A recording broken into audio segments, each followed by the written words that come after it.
നമസ്കാരം സാർ. പേടിക്കേണ്ട കാര്യമൊന്നുമില്ല.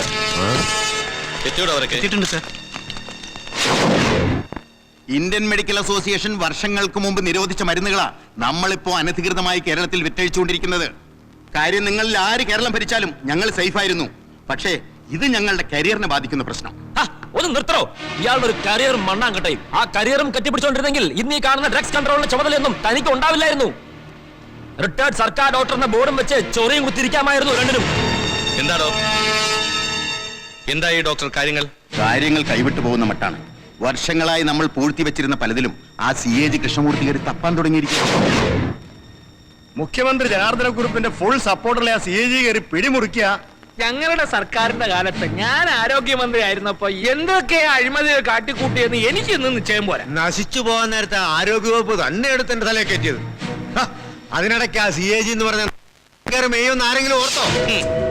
ഭൂരിപക്ഷം വരുന്ന ജനങ്ങളെ ചവിട്ടുപടികളാക്കി ഭരണത്തിലെത്തിയിട്ട് അവനവന് വേണ്ടി മാത്രം ഭരിക്കുന്ന നമ്മളെ പോലുള്ള രാഷ്ട്രീയ വ്യവസായികൾക്ക് ഇടയ്ക്കിടെ ചില ജനാർദ്ദനക്കുറുപ്പുമാരെയും CAG-മാരെയൊക്കെ നേരിടേണ്ടി വന്നിരിക്കും.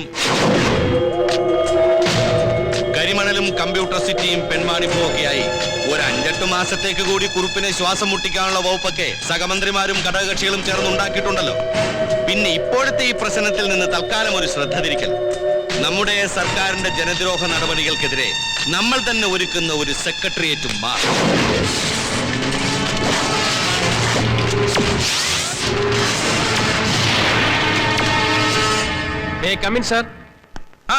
കേറി പാടോ. സല്യൂട്ട് ചെയ്യാൻ ഞാനിപ്പോ മന്ത്രിയൊന്നും അല്ലടോ. ഡിപ്പാർട്ട്മെന്റിലെ ധീരനായ ACP അടിയോടിയെ തന്നെ ഇങ്ങോട്ട് വിളിച്ചു വരുത്തിയതിന്റെ കാര്യം മനസ്സിലായി. നാളെ മുഖ്യമന്ത്രിയുടെ ഏകാധിപത്യ ഭരണത്തിനെതിരെ സംസ്ഥാനത്തിന്റെ ഭരണസിരാ കേന്ദ്രത്തിലേക്ക് നമ്മുടെ യൂത്ത് വിങ്ങിന്റെ സമാധാനപരമായ ഒരു മാർച്ച് നടക്കും. കാൽനട ജാഥ. അതിനെ ഒന്ന് അക്രമസമരമാക്കി തരണം താൻ എനിക്ക്. ഭരണപക്ഷവും പ്രതിപക്ഷവും ഇങ്ങനെ ഒരുമിച്ച് ചേർന്ന് പൊതുജനങ്ങളെ സേവിക്കാൻ പറഞ്ഞ പിന്നെ അതനുസരിക്കാതിരിക്കാൻ പറ്റുമോ സാർ? അതെ, ടിയർ ഗ്യാസും ഡൈനാമിറ്റും ഒക്കെയായി നാളെ ഈ നഗരം കത്തണം.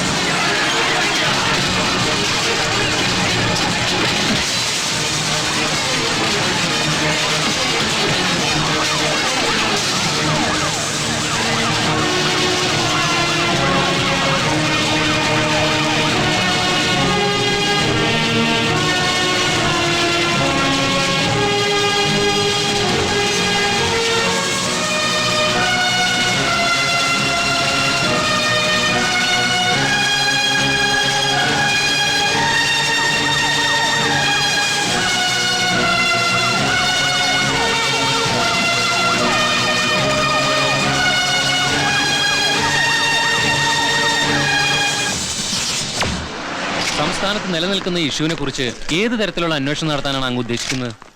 അതൊക്കെ ക്യാബിനറ്റ് കൂടി തീരുമാനിക്കേണ്ട കാര്യങ്ങളല്ലേ. തീരുമാനം എന്തായാലും കൃത്യമായി നിങ്ങളെ അറിയിച്ചിരിക്കും. അതാണല്ലോ പതിവ്. അല്ല സാർ, യാതൊരു പ്രകോപനമില്ലാതെ. ഓക്കെ, തൽക്കാലം ഇത്രയേ ഉള്ളൂ.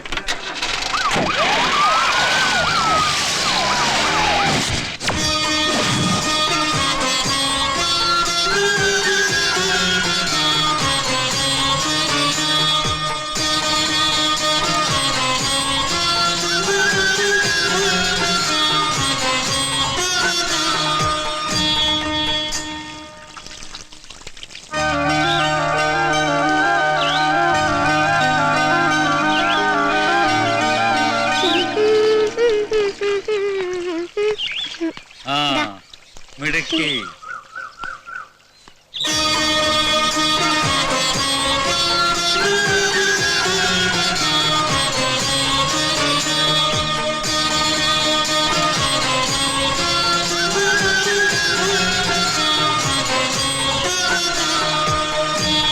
അവൻ ഇതുവരെ ഉണർന്നില്ലേ? അവന് വെളുപ്പാങ്കാലത്ത് എഴുന്നേറ്റും പോയതാ. ഇനിയിപ്പൊ എന്നാക്കെ ഒപ്പിച്ചാ വരുന്നതെന്നറിയാൻ മേല.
വണ്ടി എടുത്ത്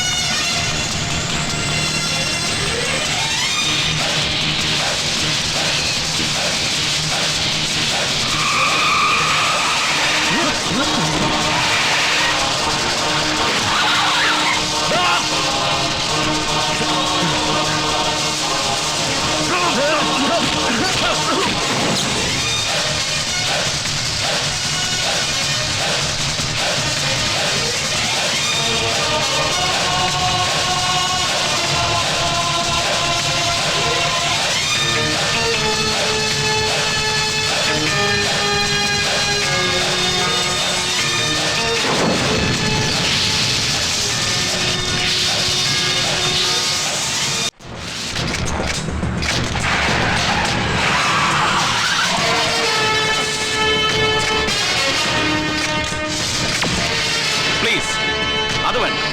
ദാ, ഇതിങ്ങനെ ഏമാന്മാരുടെ മുമ്പിലോട്ട് ഏൽപ്പിക്കുമ്പോ ഒരു തെളിവ് വേണ്ടായോ? അതിനു വേണ്ടിയിട്ടാ നിങ്ങളെ വിളിച്ചു വരുത്തിയത്.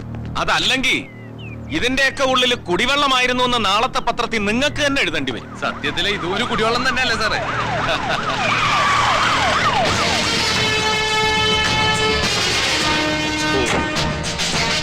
എന്താണ് ഇവിടെ പത്രക്കാരും പരിവാരങ്ങളൊക്കെ? എന്താ എക്സൈസ് വകുപ്പ് മന്ത്രി വെടി തീർന്നോ? ഇന്ന് 1-ാം തീയതി അല്ലേ സാറേ? നമ്മുടെ ഭാഷയെ പറഞ്ഞ ഡ്രൈ ഡേ. മുട്ടുശാന്തിക്ക് വല്ലതും കിട്ടുമോന്ന് അറിയാൻ വന്നതായിരിക്കും. റാസ്കൽ, നാട്ടുകാർക്ക് മുട്ടുശാന്തി ഉണ്ടാക്കാനും നടു റോട്ടിൽ കൂടെ പോകുന്ന മാന്യന്മാരുടെ ലോറി പിടിച്ച് ഇവിടെ കൊണ്ടൊന്ന് പരിശോധിക്കാൻ പറയാനും എക്സൈസ് വകുപ്പ് നിന്റെ അമ്മായിപ്പൻ ഉണ്ടാക്കി തന്നോടാ. അമ്മായിയപ്പന്റെ ഗുണവധികാരവും വകുപ്പും ഒന്നും എഴുന്നള്ളിക്കല്ലേ. വനിതാ അണ്ടർ സെക്രട്ടറിയെ ക്യാബിനിലേക്ക് വിളിച്ചു വരുത്തി നിന്നോട് എനിക്ക് പൂതിയാ കൊതിയാന്നൊക്കെ നിരന്തരം പറഞ്ഞ് അതിന്റെ ചുണ്ട് വരെ കടിച്ചു പറിച്ച സാറിന്റെ അമ്മായിയപ്പനുണ്ടല്ലോ, അയാളെ ഏത് വകുപ്പിൽപ്പെടുത്തണമെന്ന് ഹൈക്കോടതി തീരുമാനിച്ചുകൊണ്ടിരിക്കുന്നു. കിടന്ന് പിടക്കല്ലേ. എത്രയൊക്കെ മദ്യ ദുരന്തമുണ്ടായാലും ഇവിടുത്തെ വ്യാജ മദ്യക്കാരന്റെ മാസപ്പടി പറ്റുന്ന സാറിനെ പോലുള്ളവർക്ക് പാവപ്പെട്ടവന്റെ വേദന അറിയല്ല. ഈ ടാങ്കറിലുള്ള ഓരോ തുള്ളി സ്പിരിറ്റും ഇവിടുത്തെ വീട്ടമ്മമാരുടെ കണ്ണുനീരായി മാറുന്നത് ഒരുപാട് കണ്ടിട്ടാ തൊമ്മി ഈ പണിക്കിറങ്ങിയത്. മാന്യന്മാരുടെ വണ്ടികളെന്ന് സാർ ഉദ്ദേശിച്ചത് മേടയിൽ ചാണ്ടിയുടേതാണെന്ന് ഇവിടെ ആർക്കാ അറിയാൻ മേലാത്തത്? അത്രയ്ക്ക് ഉറപ്പാണ് താണെന്ന് തെളിയിക്ക്, കാണട്ടെ. ഈ കിടക്കുന്ന ലോറികളൊക്കെ മേടയിൽ ചാണ്ടിയിടാന്ന് തെളിയിച്ചാൽ ആ നിമിഷം ഈ യൂണിഫോം വലിച്ചെറിഞ്ഞിട്ട് ഹൈദ്രോസ് ചരക്കാൻ പോകും. എന്നാ സാറേ യൂണിഫോം ഒക്കെ ഉണ്ടായി? ചാണ്ടിയുടെ ബാറുകളിലും മദ്യക്കച്ചവടത്തിലും സാർ അടക്കമുള്ള ഉദ്യോഗസ്ഥർക്ക് പങ്കുള്ളിടത്തോളം കാലം ഇതൊക്കെ എങ്ങനെ തെളിയാനാ? അങ്ങ് മറയൂരിലെ ചന്ദന ഫാക്ടറിയിൽ നിന്ന് പിടിച്ചെടുത്ത കോടിക്കണക്കിന് രൂപ വില വരുന്ന ചന്ദന തൈലം ഒരൊറ്റ രാത്രി കൊണ്ട് പാം ഓയിലാക്കി മാറ്റിയതും പ്രതിപക്ഷ നേതാവ് നേരിട്ട് കണ്ട് ബോധ്യപ്പെട്ട കഞ്ചാവ് തോട്ടം ദർഭപ്പുല്ലാണെന്ന് പറഞ്ഞതും നിങ്ങളെപ്പോലെ യൂണിഫോം ഇട്ട ഓഫീസർമാര് തന്നെ. അതറിഞ്ഞോണ്ടാ ഈ തൊണ്ടി മുതൽ ഇങ്ങനെ എവരുടെയൊക്കെ മുന്നിൽ വെച്ച് സാറിന്റെ അണ്ണാക്കയിലോട്ട് തള്ളിത്തരുന്നത്. ഇതിന്റെ പേരിൽ ചാണ്ടിക്കുണ്ടാകുന്ന നഷ്ടങ്ങളാ തൊമ്മിയുടെ ലാഭം. കുടി കിട്ടിയ എടോ ഹൈദ്രോസെ, കാലാകാലങ്ങളായി ചാണ്ടി ഊട്ടി വളർത്തുന്ന എക്സൈസ് മന്ത്രിക്ക് തന്റെ ബീവി വെച്ച് വിളമ്പുന്ന ലെഗ് പീസിന്റെ എരിയിലും പുളിയിലും താൻ നേടിയെടുക്കുന്ന പ്രമോഷനുകളിൽ എന്നും വിലസാമെന്ന് കരുതണ്ട. ജനങ്ങൾ കസേരകൾ ഇങ്ങനെ മാറ്റിമറിക്കുന്ന സമയമാ. തന്റെ പരട്ട തലയിലുദിച്ച വക്രബുദ്ധി വെച്ച് നാളെ കോടതിയില് ഇതേല് മുഴുവൻ പനിനീരാണെന്ന് സ്ഥാപിച്ചെടുക്കാൻ ശ്രമിച്ചാലുണ്ടല്ലോ, ഡെപ്യൂട്ടി കമ്മീഷണർ ഹൈദ്രോസിന് മേടയിൽ ചാണ്ടിയെ കൂട്ടുപിടിച്ച് ചെരക്കാൻ പോയിട്ട് ചൊറിയാൻ പോലും നേരം കിട്ടുകയല്ല. ഈ മാധ്യമ പ്രവർത്തകരുടെ മുഴുവൻ മുന്നിൽ വെച്ചാ ഞാനിത് പറയുന്നത്. മനസ്സിലുറപ്പിച്ചോ, ഇത് തൊമ്മിയുടെ വാക്കാ.